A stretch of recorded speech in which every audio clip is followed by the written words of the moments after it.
trade is really has been the engine to promote the reduction of poverty. As you know, or many people know, the reduction of poverty when in this economy from half or more than 53% of all economy to less than 22% in the last 8 to 10 years. So it's been a remarkable progress. The whole international community has recognized that. But this is not only what we've done or we have been achieving because of free trade or sound macroeconomic policies. We really think that social policies is extremely important, that economic growth per se or by only means won't be sufficient for the populations or for sectors that are not engaged into market conditions. In APEC, what we're trying to put on the agenda is exactly how we can promote the growth of SMEs, being SMEs at the beginning of the whole global chain, for them to receive all the tools to keep track of all the opportunities that we have through trade, and that we help them in this process to engage in business opportunities.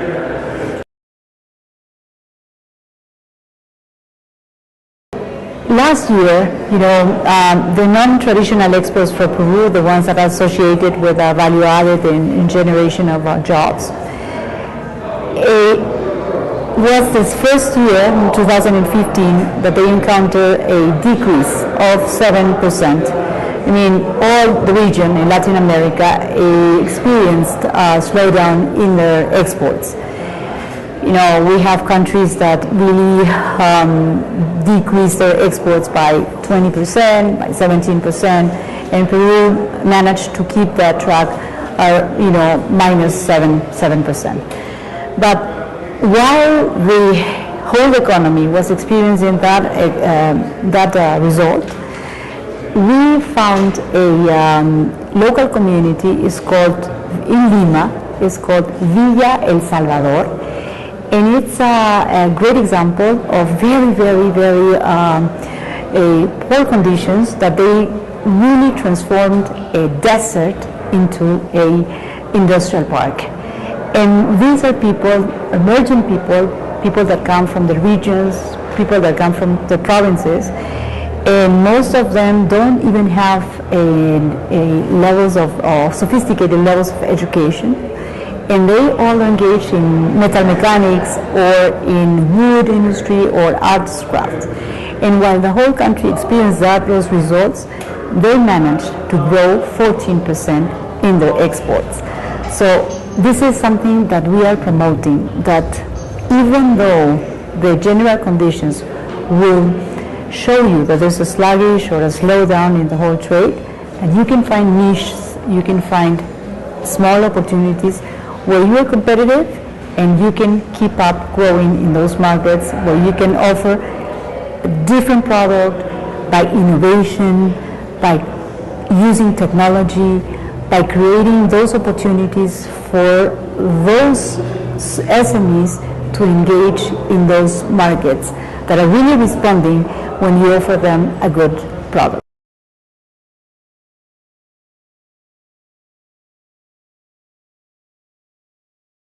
Well, we have been working on trade facilitation. We believe that the less barriers we have, that the more productive and more competitive we are in, for example, by using the new methods of technology.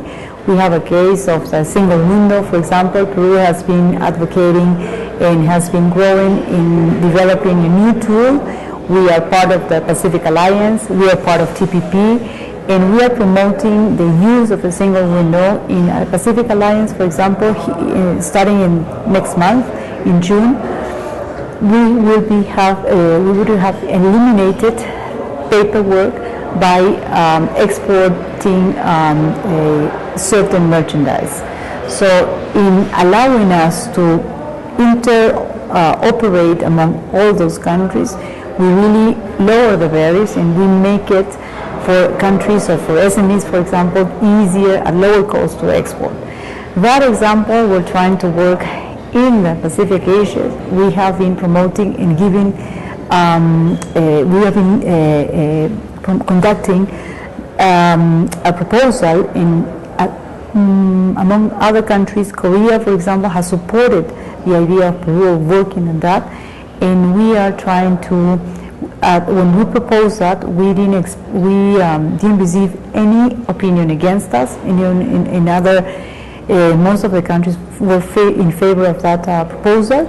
So we think that those are the areas that we have to be engaged.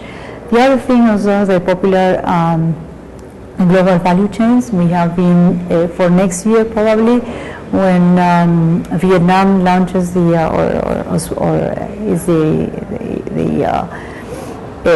the APEC next year, or probably we have already developed some study to give us the most productive sectors, for example, automotive or the textile or the service industries, where we can really find those fields to engage in those global value chains.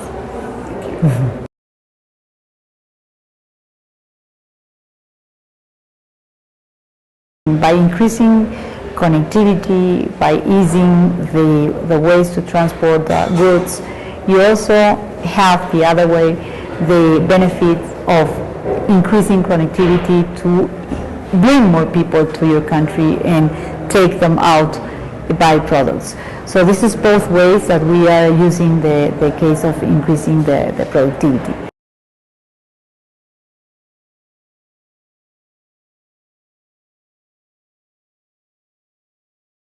In terms of social outcomes, I would like to mention that if you look back, I mean, in a country like Peru, how much is changed by opening its frontiers, by opening its borders. We not only benefit on finding new markets for our agricultures, for our farmers, but we have been letting in technology and new products and new procedures, for example, that we didn't have before. So for us, it's been a tremendous impact on social terms that we have been able not only to create new jobs, but also to, for example, be able to become or to be able to access to new medicine, for example, for our people, educational systems, the revolution that technology has done, that has imposed a new way for us to learn. Those new methods would have been impossible for us if we didn't have that possibility of free trade. So for us, free trade has been, as I said, a instrument, a tool for us to look at what the world was doing, at what was doing in being done in the best way possible for us to get those, bring better conditions to our people. You know, the road construction, everything changes, technology and infrastructure. You get new methods that are being built in the world every year. And if you are not keep up with that, the speed the world evolves, then you're really missing something for your own people.